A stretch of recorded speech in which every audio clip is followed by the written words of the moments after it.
No, so I gave my reasons for why I think there's a chance that those were deposited after decomposition and started somewhere else. But the decomposition can be really tricky. And I'm not aware of any studies that have been done on human remains placed in multiple layers of plastic bags and left on McDonald Pass in Montana. I know that sounds kind of dumb, but at the same time, they're very specific. Decomposition studies done in Arizona don't apply to decomposition studies done in Calgary. So we have to be really careful. I'm not aware of anything, so I'm making my best impression based on what I see, but I would not want to 100% say that they were not deposited there. You know, it's possible with rain, other things that it just carried the fluid into the ground far enough that we cannot see it very well. It's also possible that animals just did not want to get into those bags. I don't know that for certain. So I would not want to say 100% certain that that's what happened. It's possible they were deposited there and that's where the body decomposed. And the bags as they were being processed? No, that's what I would say is what I saw at the scene too. Okay. So why did you select these two photographs to tell the jury about your opinion? And what is your opinion about these comparison photographs, please? So my apologies to everybody. So this, I know is a graphic photo, but it illustrates something I think is very important. One issue in this death is time of death. And I think these two photographs very clearly show why time of death is very difficult to determine. These are both found at essentially the same location on the side of the hill. These skeletal remains here are almost completely defleshed. There's hardly any soft tissue on them. You can see the bone elements. This, if I didn't tell you what that was, you'd have a tough time saying what that was, because the skin's intact, the muscle's intact, and they got DNA from it, so it was in pretty good shape. These are both at the same location.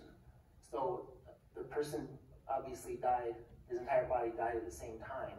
However, these, if you showed this picture to two people and you said, okay, these are two separate people, which one died first, which one died second, I think most people would say, well, this is much more intact, so this person must have died sooner, closer to being found, and this person died much longer ago because it's been reduced to skeletal remains.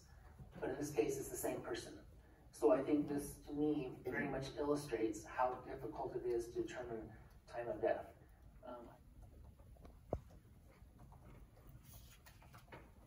right. So these body parts and if their zip ties were submitted to you by the coroner, and there were bags here and plastic bags associated with this. Yeah, I think the sheriff's officer is the one who brought them to us, but the person in charged with investigating the death is the coroner. And the coroner was on scene, at least when you were there. Yes. That was making also time. Correct. Okay. So if we can have 120 displayed, please. And are these some of the things which you examined, and 120 with arrows, please? Yes. Okay. So with respect to the black, what I refer as a black plastic bag here, was it large? Or did you measure it? Let's ask it that way. I didn't actually measure the bags itself. There's a measurement in the autopsy report, and what it is that one segment came in, and it was the human remains were inside of garbage bags, and it was wrapped with rope.